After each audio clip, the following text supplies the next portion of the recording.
ఉన్న బంగారాన్ని విడిపించి ఆ రోజు ఆన్లైన్ రేటుకే మేము కొంటాం. Sharma gold company. నమస్తే, నేను విజయ్.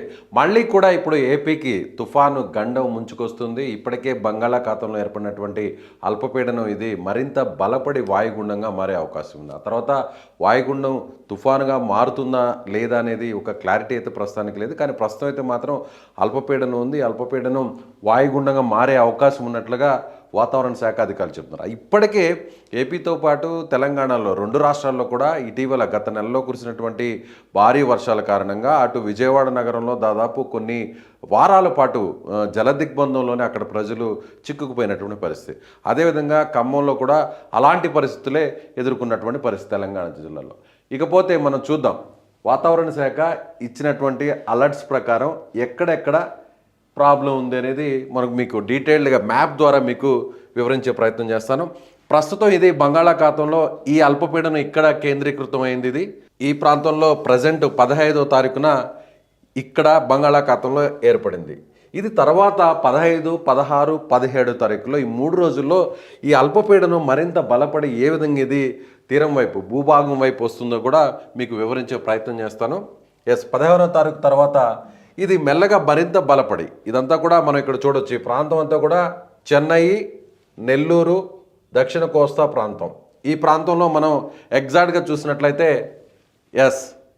ప్రజెంట్ 2 రోజుల నుంచి కూడా తమిళనాడులో ఉన్నటువంటి ఉత్తర తమిళనాడులోని చెన్నై, అదేవిధంగా పుదుచ్చేరి, అలాగే తిరువళ్ళూరు ఈ 3 ప్రాంతాల్లో భారీ వర్షాలు కురుస్తున్నాయి. 2 రోజుల నుంచి కూడా 24 గంటల పాటు వర్షం కురిసింది. ఇప్పటికే చెన్నైలోని అనేక లోతట్టు ప్రాంతాల వాళ్ళు గతంలో జరిగినటువంటి ఎక్స్పీరియన్స్ నేపథ్యంలో అక్కడ గతంలో చెన్నై సిటీ మొత్తం అంతా కూడా మునిగిపోయినటువంటి పరిస్థితి. సో వాహనాలని కూడా కొట్టుకుపోయినటువంటి పరిస్థితి. అలాంటి వాహనాలు తీసుకొచ్చి ఫ్లైఓవర్ల మీద అలాగే ఎత్తైన ప్రాంతాలకు అక్కడికి తీసుకెళ్తున్నటువంటి పరిస్థితి. ఇప్పుడు ప్రజెంటు చెన్నైలో భారీ వర్షం కురుస్తుంది. మరోవైపు ఆంధ్ర ప్రాంతంలో ఉన్నటువంటి దక్షిణ కోస్తా ప్రాంతంలో ఉన్నటువంటి నెల్లూరులో కూడా భారీ వర్షాలు 2 రోజుల నుంచి కురుస్తున్నాయి. ఇవాళ చెన్నై భాగంలో ఎక్కువగా 15వ తారీఖు కురిస్తే రేపు 16వ తారీఖున బుధవారం చూస్తే నెల్లూరు ప్రాంతంలో దక్షిణ కోస్తాలో ఉన్నటువంటి నెల్లూరు, తిరుపతి జిల్లాలో ఈ 2 జిల్లాల్లో భారీ వర్షాలు కురవబోతున్నాయి. ఏ విధంగా భారీ వర్షాలు కురుస్తున్నాయో మీకు డీటెయిల్డ్గా వివరించే ప్రయత్నం చేస్తాను. ఈ రెడ్ కలర్ ప్రాంతం అంతా కూడా పూర్తిగా అత్యధిక వర్షపాతం నమోదయ్యే ప్రాంతం. ఏ విధంగా ఈ వర్షం వస్తుంది అనేది కూడా మీకు ఒకసారి వివరించే, ఎన్ని మిల్లీమీటర్ల వర్షం కురిసే అవకాశం ఉంది కూడా మీకు ఒకసారి వివరించే ప్రయత్నం చేస్తాను. దాదాపుగా ఈ రెడ్ కలర్ చూస్తే మనం 23 మిల్లీమీటర్ల వర్షపాతం కురిసే అవకాశం ఉంది. దాని చుట్టూ ఉన్నటువంటి ఆరెంజ్ కలర్లో మరింత తక్కువగా కురిసే అవకాశం ఉంది. ఆ తర్వాత ఎల్లో కలర్లో ఇంకొంచెం తక్కువగా కురిసే అవకాశం ఉంది. సో మనం ఇది తీరం వైపుగా నెల్లూరు వైపుగా తీరం దాటే అవకాశం ఉంది. సో వాయుగుండం ఇక్కడ మాత్రం చూడవచ్చు, ఇక్కడే కేంద్రీకృతమైంది. అయితే కానీ దీని ప్రభావంతో ఉన్నటువంటి మొత్తం వర్షపాతం అంతా కూడా ఈ ప్రాంతాల్లో కురిసే అవకాశం ఉంది. సో 17 నుంచి 18 వరకు ఏపీలో భారీ వర్షాలు కురిసే అవకాశం ఉంది. దక్షిణ కోస్తా జిల్లాల్లో ముఖ్యంగా నెల్లూరు, తిరుపతి, అదేవిధంగా రాయలసీమ జిల్లాల్లోని అన్నమయ్య, చిత్తూరు, కడప ఈ ప్రాంతాల్లో భారీ వర్షాలు కురిసే అవకాశం ఉంది. మరోవైపు ప్రకాశం జిల్లా, అదేవిధంగా గుంటూరు జిల్లాలో కూడా భారీ వర్షాలు అక్కడక్కడ పడే అవకాశం ఉంది. ఇక ఐఎండి ఇండియన్ మెటలాజికల్ డిపార్ట్మెంట్ ఏం చెబుతుందో ఒకసారి మీకు డీటెయిల్డ్గా వివరించే ప్రయత్నం చేస్తాను. ప్రజెంట్ బంగాళాఖాతంలో ఏర్పడినటువంటి ఈ డిప్రెషన్, ఈ అల్పపీడనం ఇక్కడ ప్రజెంట్ మనం చూడవచ్చు. బంగాళాఖాతం సముద్రంలో ఇక్కడ ఒక అల్పపీడనం ఏర్పడింది. అదేవిధంగా అరేబియా సముద్రంలో ఒమన్ దేశానికి సంబంధించి ఆ ప్రాంతానికి దగ్గరగా మరొక అల్పపీడనం ఏర్పడింది. దీనివల్ల మనకు పెద్దగా ఎలాంటి ఇబ్బంది లేదు. కానీ బంగాళాఖాతంలో ఏర్పడినటువంటి ఈ అల్పపీడనం ఇక్కడ చూడొచ్చు కదా, మనకు క్లౌడ్స్ లాగా కనిపిస్తున్నాయి కదా. సో ఇక్కడ క్లౌడ్స్ లాగా కనిపించేదంతా కూడా ప్రస్తుతం అక్కడ మేఘాలు ఏ విధంగా ఉండి అక్కడ వర్షాలు ఏ విధంగా పడుతున్నాయో దాన్ని క్లియర్గా చూపించేటువంటి పరిస్థితి ఇక్కడ మనకి శాటిలైట్ ఇమేజ్ ద్వారా మనకు అర్థమవుతుంది. అదేవిధంగా చూస్తే ఇది తీరానికి దగ్గరగా ఎలా వస్తుంది అల్పపీడనం, ఇక్కడ ప్రజెంట్ ఇది ఆగ్నేయ బంగాళాఖాతంలో ఉంది. మనకు చూడొచ్చు ఇండియన్ మెటలాజికల్ డిపార్ట్మెంట్ వాతావరణ శాఖ ఇచ్చినటువంటి ఇమేజెస్ ట్రాక్ ఏ విధంగా ఉండబోతుంది, డిప్రెషన్, డీప్ డిప్రెషన్, వాయుగుండం లేదా అల్పపీడనంగా ఉండే ఇది తీరం దాటితే ఎలా దీని ప్రభావం ఉండబోతుంది. ప్రస్తుతం ఇది ఇలా పయనించి ఇది తమిళనాడు మీదుగా తిరువళ్ళూరు జిల్లా మీదుగా ఆంధ్ర తమిళనాడు సరిహద్దు ప్రాంతంలో తీరానికి దగ్గరగా వచ్చే అవకాశం ఉంది. తీరానికి దగ్గరగా వచ్చిన తర్వాత దీని వర్షపాతం ఎక్కువగా దీని ప్రభావం కురిసేటువంటి ఉంది. ఇక్కడ మనం ఈ ప్రాంతంలో చూడవచ్చు. ఇదంతా కూడా అంటే రాయలసీమ, నెల్లూరు, చిత్తూరు, తిరుపతి, అన్నమయ్య, కడప ఈ ప్రాంతాల్లో భారీ వర్షాల నుంచి అతి భారీ వర్షాలు కురిసే అవకాశం ఉన్నట్టుగా తెలుస్తుంది. సో ఇది మనకి 17వ తారీఖున 16 అంటే రేపు ఎల్లుండి 2 రోజులు ముఖ్యంగా భారీ వర్షాలు కురుస్తాయని వాతావరణ శాఖ చెబుతోంది. సో ఇప్పటికే దాదాపు 45 నుంచి 50 కిలోమీటర్ల వర్షపాతం కురిసే అవకాశం ఉందని చెప్తోంది. ఈ ప్రాంతం అంతా కూడా ఉత్తర తమిళనాడు, దక్షిణ ఆంధ్రప్రదేశ్ ఈ ప్రాంతంలో భారీ వర్షాలు కురుస్తాయి. ఇది 15వ తారీఖున ఇలా ఉండబోతుంది. 16వ తారీఖున ఈ విధంగా 25 కేటీడీ ప్రాంతానికి వస్తుంది. తర్వాత 16వ తారీఖు నుంచి 17వ తారీఖున తీరానికి దగ్గరగా వస్తుంది. 17న తీరం దాటేటువంటి అవకాశం ఉంది. తీరం దాటిన తర్వాత దీని ప్రభావం మరింత ఎక్కువ ఉండేటువంటి అవకాశం. ప్రస్తుతానికైతే ఇది అల్పపీడనంగానే ఉన్నప్పటికీ వాయుగుండంగా మారే అవకాశాలు ఎక్కువగా ఉన్నాయి. ఆ తర్వాత ఇక్కడే కానీ ఉండే దాన్ని దిశను మార్చుకోకుండా అక్కడే కానీ కేంద్రీకృతం అయితే ఆ వాయుగుండం కాస్త తుఫానుగా కూడా మారేటువంటి అవకాశం అయితే ఉంది. సో జిల్లాల వారీగా ఎక్కడెక్కడ ప్రాబ్లం ఉండే అవకాశం ఉందో కూడా మీకు ఈ మ్యాప్ ద్వారా, శాటిలైట్ ఇమేజెస్ ద్వారా మీకు వివరించే ప్రయత్నం చేస్తాను.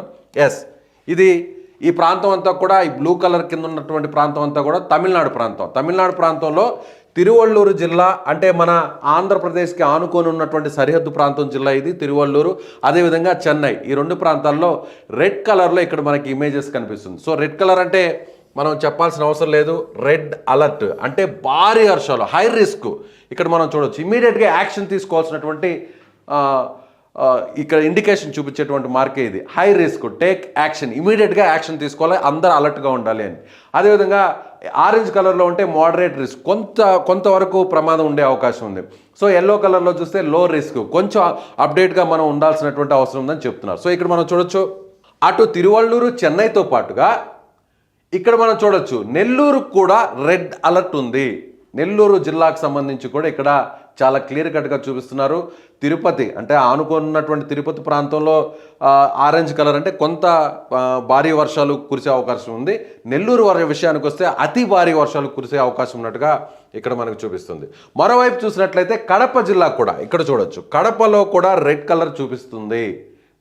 సో రాయలసీమకు సంబంధించి కడప జిల్లాలో కూడా, ఉమ్మడి కడప జిల్లాలో కూడా భారీ వర్షాలు, అతి భారీ వర్షాలు కురిసే అవకాశం ఉన్నట్టుగా భారత వాతావరణ శాఖ ఇచ్చినటువంటి ఇమేజెస్ ప్రకారం చూస్తే మనకు అర్థమవుతుంది. మరొక వైపు చూడొచ్చు ఇక్కడ కర్నూలు, ప్రకాశానికి మధ్య ప్రాంతంలో ఇక్కడ కూడా రెడ్ కలర్ చూపిస్తుంది. సో ఈ ప్రాంతంలో కూడా భారీ నుంచి అతి భారీ వర్షాలు కురిసే అవకాశం ఉంది. సో 15వ తారీఖు నుంచి రాబోయేటువంటి 3 రోజులు కూడా 16, 17 ఈ 3 రోజులు కూడా అటు ఉత్తర తమిళనాడు, దక్షిణ ఆంధ్రప్రదేశ్, రాయలసీమ ప్రాంతాల్లో భారీ వర్షాలు కురుస్తాయని చెప్పని భారత వాతావరణ శాఖ ఇక్కడ చెప్తున్నటువంటి పరిస్థితి. సో మత్స్యకారులు ఎవరు కూడా ఈ ప్రాంతంలో వెళ్ళకూడదు. తమిళనాడు తీర ప్రాంతంలో, ఆంధ్ర తీర ప్రాంతంలో, అదేవిధంగా కేరళ తీర ప్రాంతం, కర్ణాటక తీర ప్రాంతం ఈ ప్రాంతాల్లో ఎవరు కూడా మత్స్యకారులు వేటకు వెళ్ళకూడదు అంటూ కూడా ఇక్కడ క్లియర్ కట్గా సూచన చేస్తున్నటువంటి పరిస్థితి. సో ఇక చూద్దాం జిల్లాల వారీగా ఉన్నటువంటి రిపోర్టు. 15వ తారీఖున ఇది ఆరెంజ్ కలర్ మెసేజ్ ఉంది. అంటే తిరుపతి జిల్లా, నెల్లూరు జిల్లా, ప్రకాశం జిల్లా ఈ 3 జిల్లాల్లో 15వ తారీఖున భారీ వర్షాలు కురుస్తాయని చెప్తోంది. సో 16వ తారీఖున చూద్దాం. రేపు 16వ తారీఖున ఎలా ఉండబోతుందో ఒకసారి మీకు వివరించే ప్రయత్నం చేస్తాను. 16వ తారీఖున కూడా భారీ వర్షాలు కురిసే అవకాశం ఉంది. ముఖ్యంగా 17వ తారీఖున ఇద్దండి 17వ తారీఖున నెల్లూరు, చిత్తూరు, తిరుపతి, అలాగే కడప ఈ ప్రాంతం, ప్రకాశం రెడ్ కలర్లో ఈ 4 జిల్లాలు అంటే తిరుపతి, నెల్లూరు, అదేవిధంగా కడప జిల్లా, అన్నమయ్య జిల్లా, చిత్తూరు జిల్లా ఈ ప్రాంతాల్లో ఖచ్చితంగా భారీ వర్షాలు కురుస్తాయని చెప్పని వాతావరణ శాఖ చెప్తుంది. సో ఈ 4 జిల్లాల్లో రెడ్ అలర్ట్ ఉండబోతుంది. ఇక్కడే తీరం దాటేటువంటి అవకాశం ఉంది కాబట్టి ఈ ప్రాంతం మీదుగానే తీరం దాటిన తర్వాత తిరుపతి, నెల్లూరుతో పాటుగా రాయలసీమ జిల్లాల మీద కూడా దీని ప్రభావం ఉండబోతుందని వాతావరణ శాఖ చెప్తోంది. ఇక 17వ తారీఖు తర్వాత 18వ తారీఖున ఎలా ఉండబోతుందో ఒకసారి చూసే ప్రయత్నం చేస్తాం. ఆల్మోస్ట్ 18వ తారీఖున పెద్దగా ప్రభావం లేనటువంటి అవకాశం ఇక్కడ కనిపిస్తుంది. రాయలసీమ జిల్లాలోని అనంతపూరు, సత్యసాయి జిల్లా ఆ ప్రాంతాల్లో అక్కడక్కడ భారీ వర్షాలు కురిసే అవకాశం ఉన్నట్టుగా వాతావరణ శాఖ చెబుతోంది. సో మొత్తం మీద చూసినట్లయితే మనం రాబోయేటువంటి 2-3 రోజుల్లో అటు నెల్లూరు, తిరుపతి, చిత్తూరు, అన్నమయ్య, కడప ఈ జిల్లాల్లో భారీ వర్షాలు, అతి భారీ వర్షాలు కూడా కురిసే అవకాశం ఉంది. ఇప్పటికే గతంలో వచ్చినటువంటి వరదల కారణంగా ఇదే వాయుగుండం కారణంగా గత నెలలో సరిగ్గా 25 రోజుల కిందట వచ్చినటువంటిది ఆ వరదల కారణంగా విజయవాడలో ప్రజలు, వేల మంది ప్రజలు ఎంత ఇబ్బంది పడ్డారో మనం చూసాం. వెంటనే ప్రభుత్వం స్పందించింది, వెంటనే అక్కడ సహాయక చర్యలు చేపట్టింది, ఆదుకున్నటువంటి పరిస్థితి కూడా. అలాగే తెలంగాణలో కూడా, ఖమ్మంలో కూడా అలాంటి పరిస్థితి కనిపించింది. వరదలు వచ్చాయి, అక్కడ కూడా వేల మంది ఇబ్బంది పడ్డారు. సో ప్రభుత్వం కూడా వెంటనే సహాయక చర్యలు చేసినటువంటి పరిస్థితి. సో ప్రజలందరూ కూడా, ఈ జిల్లాలకు సంబంధించినటువంటి ప్రజలందరూ కూడా అలర్ట్గా ఉండాలనేది సుమన్ టీవీ చెప్తున్నటువంటి మాట. Thank you so much.